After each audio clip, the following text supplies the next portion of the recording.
देणारे महाकारुणिक तथागत भगवान गौतम बुद्ध, दिवसा गावातील घाण साफ करणारे आणि रात्री भजन कीर्तनातून आपल्या तुमच्या आणि माझ्या मनातील घाण साफ करणारे श्री कर्मयोगी श्री संत गाडगे महाराज, या भारतीय राज्यघटनेचे शिल्पकार परमपूज्य बोधिसत्व डॉक्टर बाबासाहेब आंबेडकर, त्याचप्रमाणे आज आपण इथं भीम जयंती साजरी करत आहोत.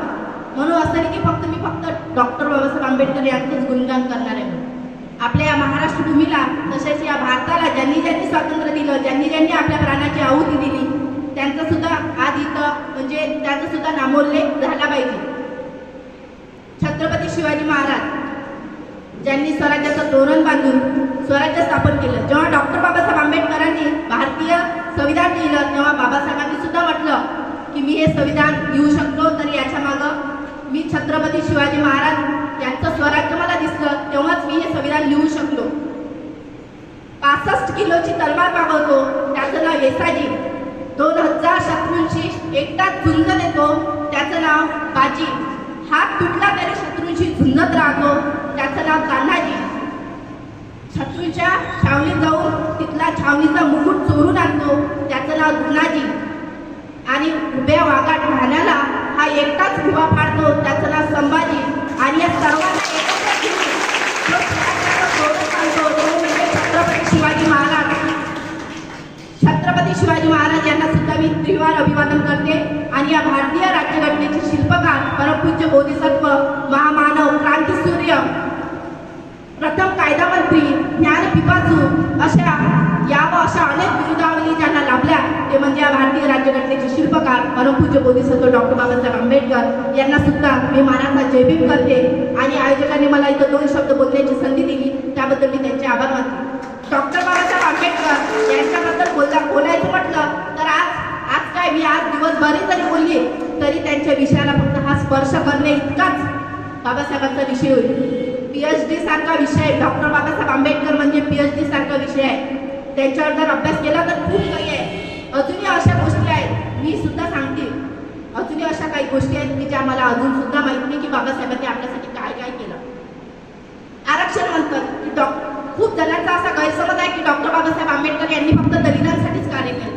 तसं नाही. डॉक्टर बाबासाहेब आंबेडकर ज्या जातीत जन्माला आले, अरे पहिलं आरक्षण तर ओबीसीला देण्यात आलेलं आहे. ओबीसी म्हणजे अदर बॅकवर्ड क्लासेस, कलम 340 नुसार पहिलं आरक्षण ओबीसीला देण्यात आलं आहे. त्याच्यानंतर येते आदिवासी शेड्यूल ट्राईब आणि त्याच्यानंतर येते SC शेड्यूल कास्ट 342.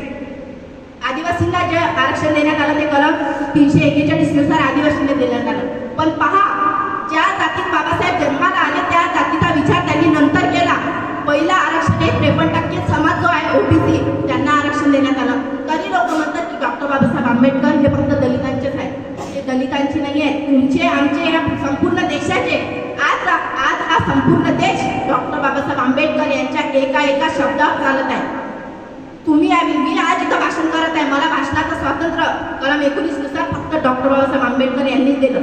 तुम्ही इथं बसले शाळेच्या गणेशात बसले.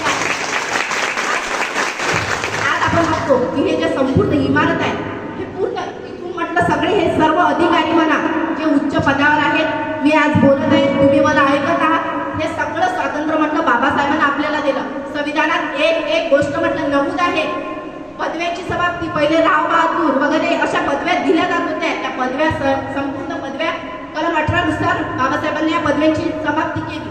का? सगळ्यांना आपल्याला एकाच लाईनमध्ये बसवण्यात आलं. ना खालचा ना वरचा. जो ब्राह्मण असतात त्यालाही मतदानाचा एकच अधिकार आहे आणि जो शूद्रातला शूद्री असतात त्यालाही बाबासाहेबांना सर्वांना समान अधिकार दिले. बाबासाहेबांनी जेव्हा संविधान लिहिलं तेव्हा एका जातीला धरून संविधान लिहिलेलं नाहीये. डॉक्टर बाबासाहेब आंबेडकर यांच्याबद्दल काय सांगावं, माझी एवढी म्हणजे ऐपत सुद्धा नाही की मी बाबासाहेबांबद्दल तुम्हाला सांगू शकेल. फक्त मला असं वाटतं आज भीम जयंती निमित्तानं आपण सर्वजण जमलेलो आहोत. मॅडम खूप उत्स्फूर्तपणे हा दिन साजरा केला. मन एकदम भारावून गेलं मॅम की तुम्ही एवढं चांगला तुमच्या त्यानं फक्त असं एकदम मन असं भारावून गेलं. असा कार्यक्रम मी पूर्ण कॉलेज लाईफमध्ये मला 25 वर्ष सुरू आहे, पण आजपर्यंत मी असा कार्यक्रम खूप ऋणी आहोत. आम्ही सर्व विद्यार्थी तुमचे खूप ऋणी आहोत की तुम्ही एवढा चांगला कार्यक्रम घडवून आणला.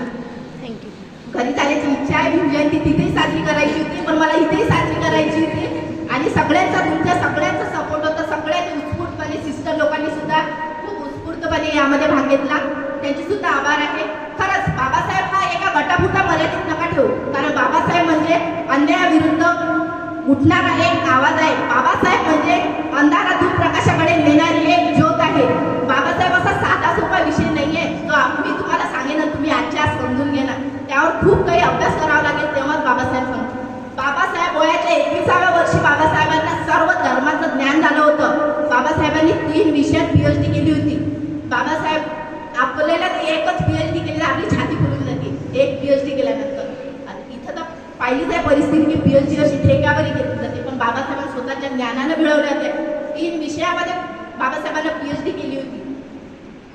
मला म्हणजे बाबासाहेबांबद्दल सांगायचं खूप काही आहे, पण एवढा वेळ नाही आहे.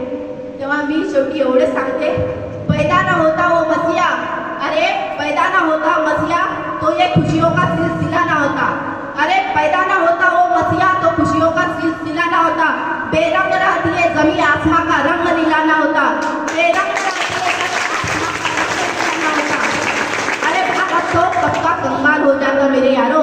अरे भारत तो कब का कंगाल हो जाता मेरे यारो, अगर मेरे भीमराव जैसा हीरा पैदा ना होता.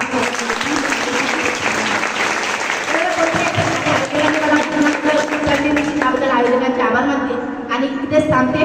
सर्वांना माझा क्रांतिकारी जय भीम.